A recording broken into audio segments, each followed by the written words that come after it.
지난 9월 24일 시작된 11차 방위비 분담금 특별협정 협상에서 미국은 현재 1조 389억인 방위비 분담금을 무려 6배 인상된 6조를 요구하는 것으로 알려졌습니다. 브루클린의 임대 아파트에서 114.13달러를 받는 것보다 한국에서 10억 달러를 받는 게 더 쉬웠다.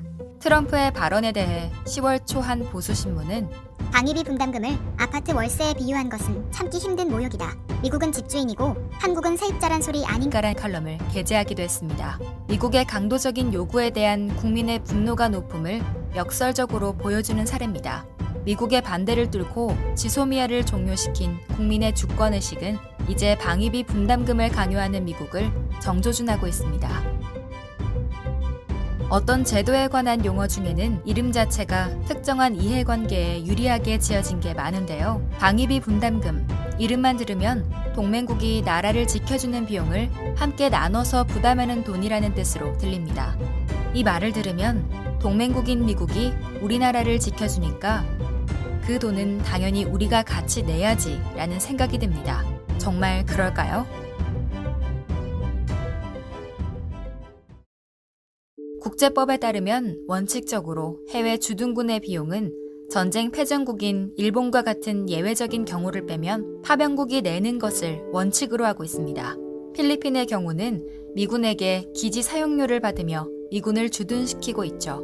하지만 한국은 천문학적인 토지 임대료를 무상으로 제공하면서 덤으로 특별협정에 따른 방위비 분담금까지 내고 있습니다.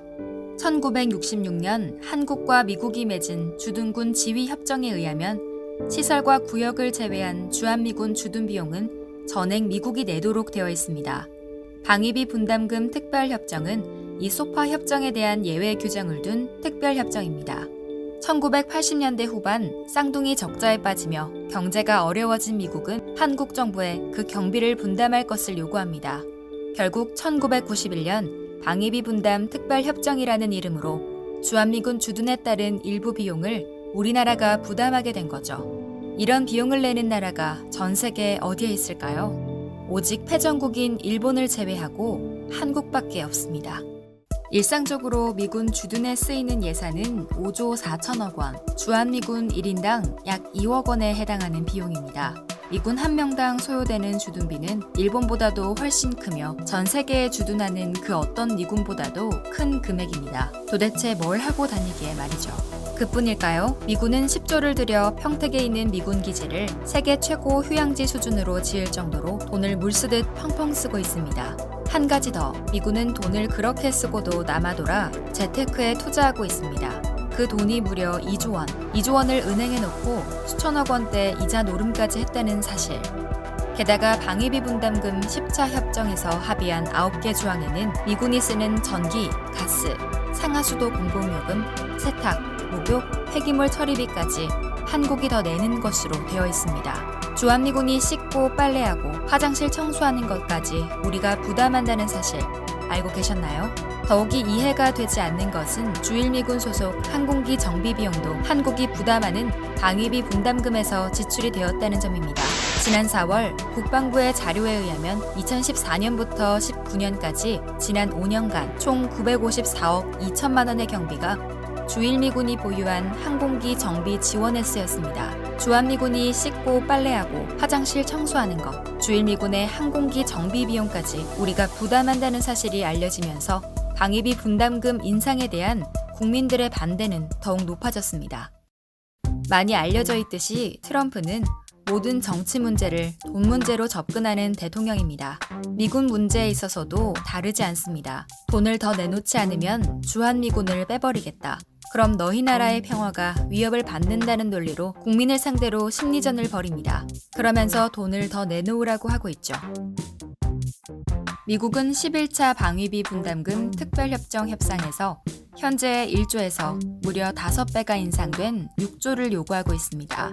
6배는커녕 모든 지표로 볼 때 방위비 분담금은 대폭 삭감되거나 폐지되어야 마땅한데 말이죠. 아마도 실제 목표는 6배로 겁박한 다음 그 중간쯤을 받아내려야 할 공산이 큽니다.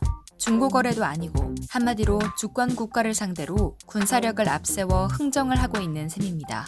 미국이 한국에 왜 6조나 되는 금액을 요구하는지 이유를 알고 보면 더 황당합니다. 미국이 이번에 들이민 6조 원짜리 청구서를 뜯어보면 기존의 방위비 분담금에 없던 항목들이 많습니다. 새로 등장한 항목의 비중이 자그마치 60%입니다. 그중 하나가 28,500명의 주한미군 인건비 항목입니다. 2조 원에 달하는 미군 인건비를 뜯어내기 위해 이미 내년 9,000명에 달하는 한국인 직원들에 대해 강제로 무급 휴직할 수 있다고 겁박하며 깡패국가 미국의 민낯을 보여주고 있습니다.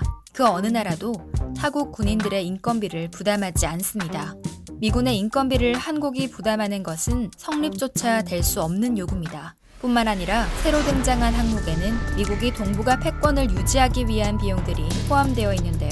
이건 단순히 혈세 낭비를 넘어 우리나라를 군사 대결의 위험에 빠뜨린다는 점에서 더 심각한 문제입니다.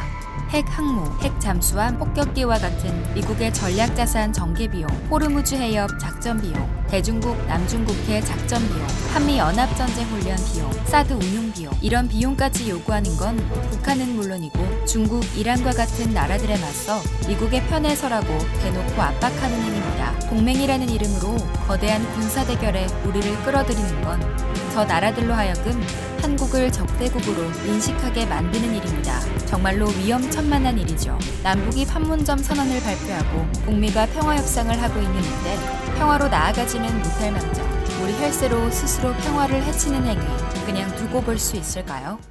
매년 수많은 노동자들이 임금 인상과 노동복지 향상을 위해 수십일을 굶고 삭발하며 토쟁합니다. 6조라는 돈은 비정규직을 정규직으로 전환하는 비용, 일자리를 확대하고 민생복지에 투자할 수 있는 비용입니다. 말 그대로 피 같은 우리의 세금, 혈세를 미군에게 그대로 뺏길 수 없습니다.